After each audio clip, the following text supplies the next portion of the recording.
a alegria de ser convidado para falar um pouquinho aqui sobre o etarismo.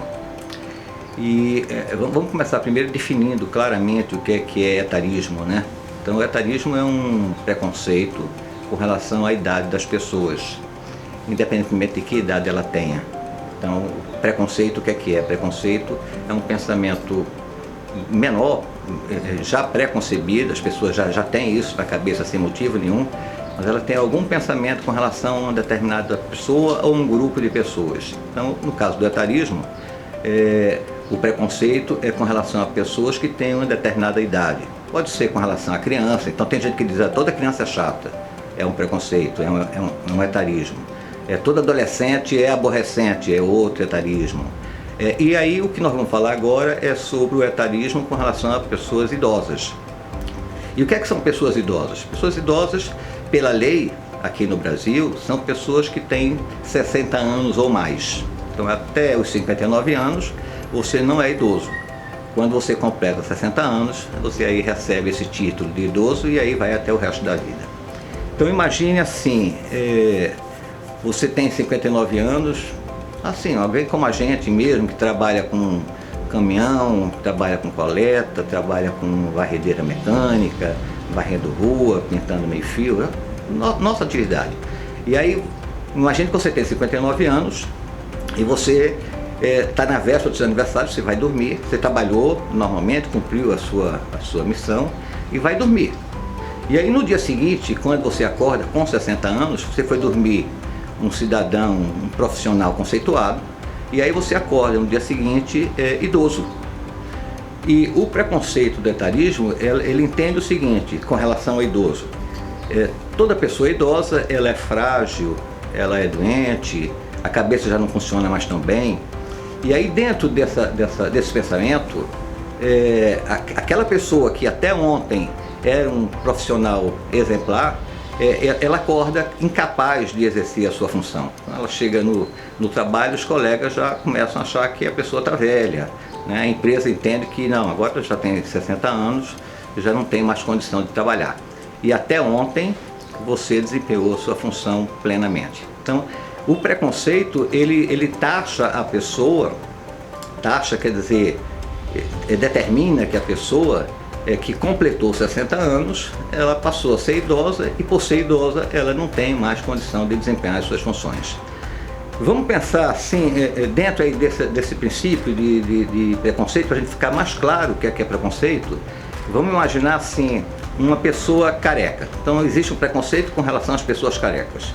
Existe até uma música antiga que diz assim, é dos carecas que elas gostam mais, né? É um preconceito, para mim até seria um preconceito positivo, porque eu estou ficando careca, então seria bom que elas gostassem mais dos carecas, né? Mas isso não é verdade, né? Não é verdade, porque você não pode generalizar uma determinada característica de uma pessoa, e o careca às vezes ele está careca, ele nem é careca, mas você não pode generalizar que todo o careca é o objeto de beleza das mulheres, até porque se estaria prejudicando os cabeludos, né? Você tem um outro que é assim, não confie em ninguém com mais de 30 anos. Também não faz muito sentido, porque você imagina assim, será que toda pessoa que passou dos 30 anos, ela deixou de ser confiável? E ela era confiável até então? Ou então o inverso, né? Todas as pessoas que não têm 30 anos são confiáveis. E aí, vamos lá, se isso fosse verdade, a pessoa que não tivesse 30 anos, e isso lembra um pouco a questão do etarismo, da idade, no momento em que ela tivesse 31 anos, ela foi confiável até os 30, e a partir dos 31 ela passou a ser uma pessoa não confiável. Então, esse é o conceito assim misturado de preconceito, né? E também do preconceito específico, que é o que a gente vai se prender agora aqui, o preconceito do etarismo. Agora, a questão que a gente pergunta, né? Mas será que sempre foi assim? Né? Será que quando Deus criou o mundo, já criou os preconceitos? Então, quando ele criou o mundo, imagino que todo mundo começou pequenininho, mas já se sabia, Deus já sabia na cabeça dele, que quando essa pessoa chegasse aos 60 anos, ela se transformaria numa pessoa idosa, e em chegando na idade idosa, ela passaria por esse preconceito, porque essa pessoa que foi criação dele, deixaria de ter utilidade, deixaria de ter função para a sociedade. E aí que a gente pode dizer que não, né? Não sempre foi assim. Se a gente, para a gente entender um pouco o que foi que aconteceu e que esse preconceito passou a existir, o que aconteceu é que no século passado, né, do qual eu faço parte, foi um dia desse, ali mais ou menos na metade do século, 1940, 1950, o mundo ele era bem mais devagar do que é hoje, né? Então, até aquela época, um pouco antes, acho que em 1930, alguma coisa assim, não existia o motor, né? As pessoas faziam seus trabalhos manualmente, os trabalhos eram artesanais, então você tinha o sapateiro, você tinha o carpinteiro, você tinha o pintor, eram pessoas que faziam a sua atividade ali na sua casa, mais ou menos como está sendo hoje, né? Porque a gente agora está meio preso em casa, mas não existia o trabalho coletivo porque também não existia o motor. As atividades eram mais lentas, o mundo era mais lento. Nessa época, além do desenvolvimento do motor, aliás, por conta do desenvolvimento do motor a vapor, aí as atividades começaram a acontecer com mais velocidade e numa produção maior, com mais quantidade. Surgiu também, por conta do motor a vapor, a locomotiva, né? E a locomotiva ela trouxe para a humanidade, além do motor ajudar a produzir, de início nas fábricas de tecido. Então a indústria têxtil foi a primeira beneficiada por conta do surgimento do motor a vapor. Mas em seguida veio a locomotiva, que trouxe para as pessoas duas coisas. Primeiro, ela trouxe velocidade, então as distâncias eram vencidas em um tempo menor, e também quantidade, então as pessoas transportavam uma quantidade muito maior, numa velocidade muito maior e chegavam muito mais distante com as suas produções, e elas próprias também se locomoviam muito mais rapidamente. Nessa época, quando surgiu o motor a vapor, surgiram outras coisas. Assim, o mundo deu um salto de qualidade, né? Então a medicina evoluiu. Naquela ocasião, acho que foi 1930, nessa época, também na metade do século passado, que houve aquela pandemia chamada gripe espanhola, parecida com a que a gente está passando agora. Mas por conta disso, desenvolveu-se a vacina, né, contra a influenza que a gente enfrenta até hoje, era a influenza A e a influenza B. Além da vacina, surgiu o antibiótico, que é uma coisa importantíssima, porque as pessoas morriam por conta da infecção. Depois disso surgiram os exames, já mais para cá, né, surgiram os exames de imagem, radiografia, ultrassonografia, tomografia, de lá para cá, né, esses anos todos. Enfim, a medicina deu um salto também. E o que é que isso provocou? Provocou um aumento da expectativa de vida, ou seja, as pessoas que antes morriam muito cedo, morriam aqui no Brasil, nessa época as pessoas morriam por volta dos 45 anos. Então, quem vivia até os 45 anos e morria cumpriu plenamente o que se esperava dela, o que ela esperava da vida, porque o normal era morrer aos 45 anos. Com esse desenvolvimento, com esse salto de desenvolvimento do mundo todo, o que é que aconteceu? As pessoas começaram a viver mais. Então, se naquela época as pessoas morriam aos 45 anos de idade, hoje elas passaram a morrer, quer dizer, se espera-se viver pelo menos até os 76 anos de idade, a idade média, né? E dentro dessa estatística, você tem assim, as mulheres vivendo um pouco mais, vivendo até os 78 anos, e os homens vivendo até os 74, então uma diferença de 4 anos. É que naquela época existia uma única geração, e hoje, com esse aumento da expectativa de vida, você começa a dividir o mundo com mais de uma geração, né? Então você tem várias gerações, você tem pessoas com crianças, adolescentes, pessoas com 20, 30, 40, 50, 80, 100 anos, né? E que estão dividindo o mundo com... Então imagina assim, eu tenho 65 anos, então sou idoso. E aí eu tenho colegas na ECO que têm 25, né? E a nossa realidade, a nossa visão de mundo, ela é muito diferente. Então quando eu me refiro ao século passado, Eu nasci em 1956, em 1970, eu me lembro bem da Copa do Mundo, em 1970. E aí tem pessoas, minha filha, por exemplo, nasceu em 1980. Então veja que há uma diferença de geração grande aí. E a gente convive, nós estamos todos convivendo no mesmo espaço. E aí é natural que aconteçam duas coisas. Primeiro, que essas gerações, necessariamente, elas não têm a mesma visão de mundo, a mesma opinião com relação às coisas. As opiniões, as visões de mundo mudam. Por outro lado, como os interesses básicos são praticamente os mesmos, a pessoa idosa, ela gosta de comer, ela gosta de botar uma roupa bonita, ela gosta de passear. Não é pelo fato dela ter ficado velha que ela deixou de ter essas aspirações que são muito humanas. E aí essas gerações começaram a disputar entre elas esses recursos. E aí o que é que vem na cabeça da pessoa mais nova, a pessoa que está em plena atividade, com todo o vigor, com relação às pessoas mais velhas? Ora, eu estou trabalhando, eu estou produzindo, eu estou lutando, e o velhinho lá não está mais fazendo nada, então ele é um peso para mim, né? Ele está consumindo a mesma coisa que eu consumo, não é? Mas não está contribuindo como eu contribuo. E como está faltando coisa, o que eu quero intimamente é que esse velhinho desapareça da minha frente, que deixe o meu caminho livre. Então existe aí, nem que seja inconscientemente, um desejo das pessoas mais novas de que aquela pessoa que hoje, na cabeça dele, é apenas um peso, um fardo, elas deixem de consumir aquilo que ela quer consumir. Então essa é a visão que eu estou imaginando que explica o que vem a ser o preconceito do etarismo com relação às pessoas mais velhas. Então as gerações mais novas que trabalham, elas se sentem meio injustiçadas pelo fato de estarem entre aspas, carregando as pessoas mais velhas nas costas. Bom, então isso seria o preconceito do etarismo.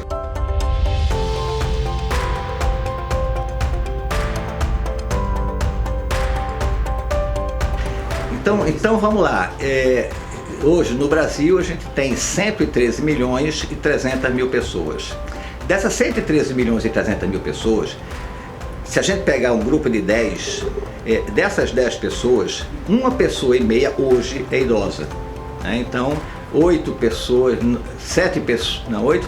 e meia são não idosas. Mas você tem criança, você tem adolescente, pessoas que até não estão disputando diretamente no mercado espaço de trabalho, bons negócios.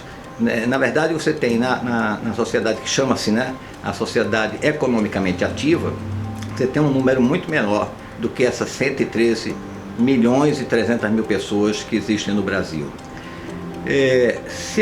Isso é hoje. Só que como o Brasil está começando a se transformar num país velho, daqui a, não chega a ser nem 40 anos, daqui a 38 anos, em 2060, nós estamos em 2022, então 2060, daqui a 38 anos, portanto, nós vamos ser, eu não saberia dizer, acho que são 248 milhões de pessoas, é isso aí, 248 milhões de pessoas, isso é estatística, está previsto, né? Até houve uma queda, né? Existia uma previsão, o IBGE vem sempre fazendo assim, uma previsão para o ano seguinte, e aí, agora por conta da pandemia, em 2021, eles refizeram as contas. E a população brasileira, que deveria ter crescido até um determinado número, cresceu um pouco menos, porque morreu muita gente e, curiosamente, nasceu menos gente. E até me surpreendeu, porque todo mundo em casa ali, sem fazer nada, eu achei que fosse nascer muita gente, mas nasceu menos pessoas. E aí, juntando as pessoas que deixaram de nascer, acho que por causa da depressão, né? O cara fica deprimido, aí não tem como ter filho. Então, se você considerar as pessoas que deixaram de nascer e as pessoas que não se esperava, mas que morreram, e aí morreu muita gente idosa, o número do IBGE para 2022 caiu 900 mil pessoas. Então, nessas estatísticas, ao longo da história, acontecem esses acidentes, como a pandemia agora, que aí a estatística não dá tão certo, mas em geral dá muito certo. E a estimativa deles hoje é isso, é que em 2060 nós sejamos 248 milhões de pessoas. Curioso é que dessas 248 mil pessoas que existirão em 2060, aí não são mais 15% de idosos não, vão ser 25%. Ou seja, um quarto da população brasileira em 2060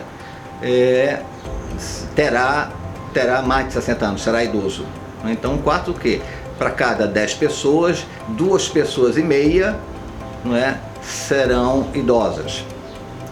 E aí, o que é que a gente precisa pensar? O que é que o mundo precisa pensar? E aí não é só o Brasil, o mundo todo vem se atentando para isso e chegando a essa conclusão. Olha, hoje a gente tem uma quantidade de pessoas jovens trabalhando, produzindo, fazendo o mundo acontecer, mas essas pessoas vão envelhecer e quando elas estiverem mais velhas, junto com as outras, elas vão ser uma quantidade muito grande de pessoas. E aí o mundo não vai poder mais abrir mão dessa mão de obra, dessas pessoas, do idoso, produzindo e vivendo ativamente na sociedade com as outras. Essa preocupação, ela é uma preocupação moderna e me remete assim, a uma outra preocupação que também é moderna e eu acho que as duas estão mais ou menos ligadas, que é a questão da sustentabilidade. A sustentabilidade também é uma consequência daquele desenvolvimento que houve em 1950, porque antes o mundo era devagar, existiam menos pessoas, a quantidade de, como eu já falei, de água, de ar era a mesma que existe hoje, mas as pessoas consumiam menos, tinham menos gente respirando, e gastando o ar. Por outro lado, como a tecnologia ela era bem simples, bem precária, ninguém precisava de gasolina porque os motores eram a vapor, então ninguém ia buscar petróleo em lugar nenhum. Com o desenvolvimento, que trouxe muita coisa boa, você veja, esse aumento de vida que todos nós ganhamos é resultado desse desenvolvimento. Então o desenvolvimento trouxe muita coisa boa, mas trouxe uma série de problemas também. E o mundo moderno começou a abrir os olhos para isso. A gente está consumindo mais coisas da terra do que ela tem para dar de maneira sustentável.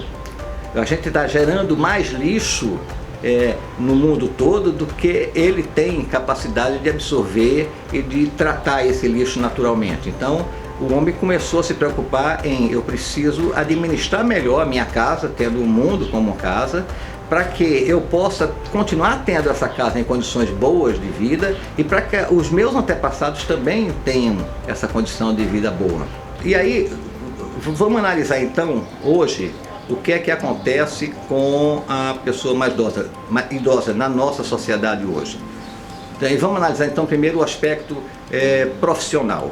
E aí eu volto àquela história, O cidadão tem 59 anos, eu me lembro bem quando eu fiz 59 anos, eu no outro dia fui correndo na prefeitura para pegar aquele meu... Eu tinha um maior desejo, meu sonho era ter aquele cartãozinho de estacionamento, sabe, de idoso. Fiquei feliz da vida, achei que era só isso, eu ia fazer 60 anos, ia ficar idoso, ia ter o meu cartão para parar nas vagas de idoso, que são sempre melhores do que as outras vagas. Então, vamos botar, o cara tem 59 anos, ele faz 60 anos, acorda idoso, e aí por conta disso ele acorda incapaz, ele não tem mais capacidade, o cara que operava a varredeira mecânica, o cara que varria, e varria muito bem, o cara que pintava meio fio como ninguém, aí tem aquela máquina que eu não vou me lembrar o nome, mas parece um jeepzinho, é uma máquina, acho que é a diesel, que sai cortando grama, a pessoa senta ali, é um tratorzinho, eu acho, pequenininho, e ele entra ali no jardim imenso e aí corta a grama toda certinha, na rapidez imensa. Mas o cara tem tecnologia, o cara é um grande profissional, vai dormir, acorda com 60 anos, perde então essa capacidade. Ele desaprende tudo, a cabeça já não funciona direito, e isso assim, ele fez 59, ele fez 60 anos e ele volta para trabalhar e aí os colegas já começam a olhar para ele de forma atravessada. Se isso fosse apenas a história de um de nós, na nossa empresa, seria ruim, mas não seria um desastre. Agora você imagina o seguinte, e aí uma pesquisa feita por uma antropóloga, eu não sei se ela é antropóloga, socióloga, se é as duas coisas juntas, eu não vou me lembrar o nome dela, mas não é mentira, o que eu estou dizendo aqui é verdade.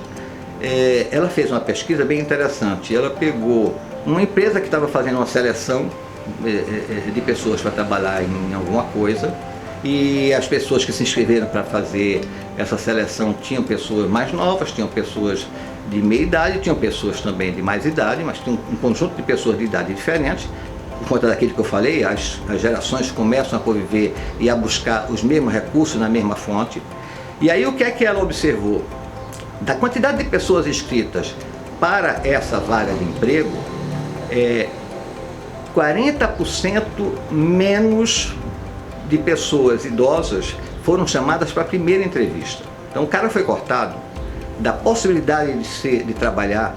Ninguém nem viu a capacidade dele, a história dele, onde é que ele trabalhou, o que é que ele já fez. Apenas pelo fato dele ser idoso, ele já tem 40% menos chance, ou seja, quase a metade a menos de chance de ser chamado para a primeira entrevista. Ele não é nem escutado, né? E eu estou falando aqui, assim, isso é para o idoso. Mas, na verdade, se a gente for olhar a realidade profissional brasileira, pelo menos hoje, isso não acontece com o idoso, porque o idoso é aquele que tem 60 anos ou mais.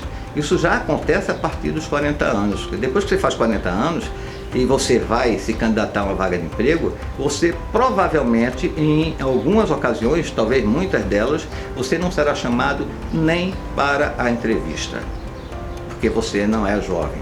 Então veja que profissionalmente isso já é um problema, porque a pessoa, a quem está trabalhando, a tendência é ele ser afastado, não é? Porque já está idoso, já não tem mais condição de trabalhar. E se ele sai dessa empresa e vai buscar uma nova oportunidade, ele não vai ter nem a primeira portinha de entrada, que seria a entrevista inicial, porque ele, não é nem que ele já é idoso, tem 60 anos, ele já passou dos 40 anos.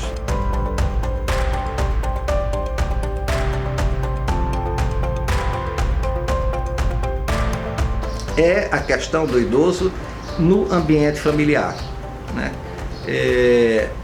E aí eu vou falar aqui sobre exemplos que eu tenho assim, na minha família, que eu vi, que eu vivenciei, sabendo que existem outros. Eu estou considerando assim, uma família que tem um pai mais velho, tem um avô idoso que termina ficando na casa de um neto, que é muito querido, né? A família tem o maior carinho com o velho, mas como é que é a vida dele?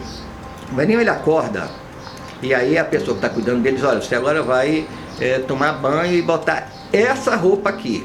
Não pergunta a ele: olha, você quer botar que roupa? Não, a roupa é essa, você vai tomar banho agora. Aí o velhinho vai, toma o banho dele. Se agora você vai tomar o seu café da manhã, que é isso aqui, ó, que não pergunta o que ele quer. Você quer laranja, você quer uma uva? Não, não. É aquilo que a pessoa que está com ele entende que é o melhor para ele. Então ele come o que a pessoa quer. Isso acontece com o almoço, isso acontece com o jantar, isso acontece com a hora de tomar banho. Aí tem uma novela. Ah, não, essa novela você não vai assistir não, porque essa novela não é bom para você, né? A pessoa não julga qual é a novela que é boa para ela, perdeu completamente a capacidade de tudo. Não, essa novela é boa. Mas aí o velhinho já não escuta bem, como eu até já não escuto bem também. Mas aí não escuta bem, e aí tem outras pessoas assistindo televisão, e não, olha, vovô, você não vai assistir essa novela hoje não, porque fulaninho está querendo assistir o jogo, não sei qual, então você não vai poder assistir a novela não. Ou seja, o velhinho, ele não tem nenhuma participação naquilo que diz respeito a ele próprio, não é nem a família não, é a ele próprio. Ele normalmente, quando ele acorda, que ele toma o banho, que ele põe a roupa que a pessoa quis que ele colocasse, aí ela vai e arruma ele no cantinho da sala, ele fica lá sentado na cadeirinha de balanço, põe um cobertor nas pernas, né, porque realmente dá frio nas pernas, então fica ali sentadinho, com o cobertor nas pernas, fica uma planta, ele fica ali, as pessoas passam, vão e vêm, ninguém nem vê o velhinho, ele passou a ser um móvel, uma planta, ele está ali, um objeto decorativo que muita gente nem acha bonito, acha até uma coisa meio feia. Coloca ele já tomado café, com a roupinha que se determinou, põe ele no cantinho da sala, é como se fosse uma decoração, e aí, que está bem na moda isso, a tal da decoração vintage, né? E ninguém nem vê o velhinho, passa ali, como se tivesse ali um jarro qualquer, né? Então a beleza que o velhinho pode vir a ter é a beleza do feio, né? Do antigo, do ultrapassado. Esse velhinho, ele passa ali o dia inteiro e como ninguém fala com ele, quando surge uma pessoa, às vezes uma pessoa de fora, né? Que senta junto dela, para dar uma certa atenção, para conversar um pouco com ela, ela vai contar histórias, ela vai repetir histórias. E ela vai repetir histórias por vários motivos. Primeiro porque ela não sabe se contou aquela história para aquela pessoa. Ela não sabe se contou. E se contou para quem foi que contou. Segundo, como ela fica ali o tempo todo numa geladeira, né? Congela o mundo, pro velhinho assim, congela o mundo, põe ele na geladeira e ele fica ali. Na verdade o velhinho já morreu, ele morreu em vida, né? Para ele não existe mais o mundo para ele morreu. Então ele está ali e ele fica naquela geladeira assistindo nada acontecer, porque como ele não participa de nada, quem não participa de nada, nada aconteceu. Né? Você só considera que aconteceu alguma coisa quando você tem uma atuação, você faz alguma coisa. Então o velhinho fica ali, não participa de nada, na geladeira, o mundo congelado, chega uma pessoa, senta do lado dela e aí começa a conversar e o velhinho vai e conta a história que com o filho tal, que tinha 10 anos, quando fez uma coisa engraçada, fez uma trela, alguma coisa assim, e a pessoa até já ouviu aquilo. E aí tem quem diga, poxa vovô, poxa, você vai contar essa história 1000 vezes, já não aguento mais ouvir essa história. Mas acontece que ela precisa trazer para ela alguma alegria. E a alegria do velhinho, como todo mundo congelou a vida dele, ele não fez mais nada, o mundo parou para ele, o que dá a ele alegria é aquilo que ele já viveu, porque ele não está mais vivendo. Né? Então, essa questão do velhinho na família, eu considero assim a mais cruel. E isso eu estou falando da família que gosta e que cuida do seu velhinho. Né? Porque eu, na minha família, graças a Deus, até hoje, que eu saiba, não existe esse caso. Eu espero que não aconteça comigo. Mas tem famílias que o velhinho, ele é um transtorno tão grande, né? Porque você está querendo ir numa festa, você está fazendo academia, você tem, sei lá, você tem 1000 coisas que as pessoas jovens têm sempre para fazer, o tempo é sempre muito curto, que o velhinho ele vai atrapalhar, né? Você não vai poder sair para jogar o seu futebol, vê que coisa absurda, você ia jogar o seu futebol, mas com o velhinho lá você não pode, porque ele vai ficar sozinho. Então essas famílias, eu sei que existem, graças a Deus eu não conheço pessoalmente nenhuma, mas sei que existem, elas pegam esse velhinho e levam para onde? Para um asilo. E aí, no asilo você tem também graus diferentes de qualidade de vida do velhinho, porque tem aquele que vai para o asilo, mas que a família ainda visita. Tem família que visita uma vez por semana, uma vez por mês, a cada 6 meses, a cada ano. E tem aquela que levou e só vai voltar para pegar o corpo, depois que o velhinho morrer. Então, isso é muito cruel. E aí, só concluindo, como é que eu vejo a vida da pessoa idosa hoje no Brasil, e aí eu vou falar só sobre isso. Tem muitos outros aspectos, mas eu não conseguiria nem estruturar na cabeça a infinidade de coisas que a gente poderia estar analisando com relação à pessoa idosa. Mas vamos pegar esses 3 exemplos que eu acho que são bem, assim, marcam bem, né? A questão profissional, ela deixa de trabalhar, ela passa a ter uma dificuldade muito grande de assistência médica, de saúde, porque se a família tiver dinheiro até pode pagar um plano de saúde para ela, mas isso no Brasil não é o comum, as pessoas normalmente não têm muito dinheiro, e ela fica como um jarro, não é, no canto da sala, esperando a morte chegar. Na verdade é isso. E aí o ideal, e eu acho que já existe muita gente assim, que quando tem o seu idoso em casa, o que ele carrega é essa coisa gostosa no coração. Não é um peso, não é o desconforto, nada disso. Eu penso assim, o máximo da vida, né, da importância da vida, não é importância que eu quero dizer, da comemoração da vida, é quando você consegue unir, né, dar as mãos da pessoa mais nova com a pessoa mais velha. Então imagina assim, e aí de forma figurada, né, mas a mão do bebê que acaba de nascer, segurando na mão do ancião que está expirando, que está morrendo. Na minha visão, aí uma vida, ela foi perfeita, ela foi completa, ela valeu muito a pena, porque ela viveu todas as etapas, né?